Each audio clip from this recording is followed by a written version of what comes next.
بسم اللہ الرحمن الرحیم۔ اٹس ویری امپورٹنٹ، جس کو ہم کسی صورت نظر انداز نہیں کر سکتے۔ دیکھیں، یہ ملک کی سلامتی اور سیکورٹی اداروں کی ساکھ کا مسئلہ ہے۔ آئین کی پامالی کو بنیاد بنا کر یہ جو جنرل مشرف کو پھانسی کی سزا دی گئی ہے، ہمیں غیر جانبدار ہو کر یہ دیکھنا ہوگا کہ اس سزا کے پس پردہ کیا محرکات ہیں۔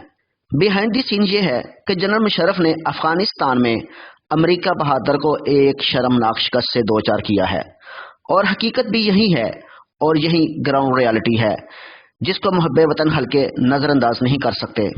بے شک اس وقت ہمارے پاس ثبوت نہیں ہے، لیکن آنے والا وقت میرے اس موقف کو سچ ثابت کر دے گا کہ اس سزا کے پیچھے امریکی خواہش تھی۔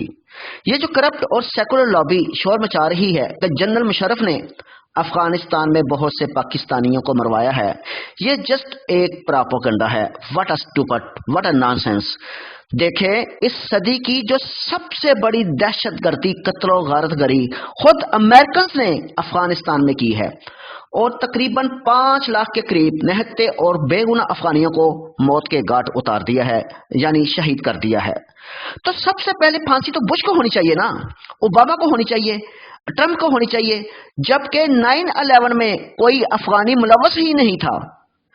وقت آ گیا ہے کہ قوم کو انتہائی ٹھنڈے دل و دماغ سے غور و فکر کرنا ہوگا کہ آئین کی پامالی وہ سب سے بڑا کرپٹ ٹولہ کرتا ہے جو آئین کا سہارا لے کر کرپشن کا بھیانک ارتکاب کرتا ہے، اور حقوق العباد یعنی پاکستانی قوم کا بدترین معاشی استحصال کر رہا ہے، قوم کے بنیادی حقوق پر ڈاکہ ڈال رہا ہے۔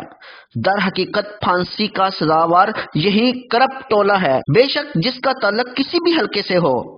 وقت آ گیا ہے کہ علماء وقت قوم کو بتائیں، بریف کریں کہ کرپشن کا معنی و مطلب حرام کی کمائی ہے۔ کرپشن حرام کی کمائی ہے، اور حرام کی کمائی پر پلنے والا جسم نہ تو محب اسلام ہوتا ہے اور نہ ہی محب وطن۔ تھینکس۔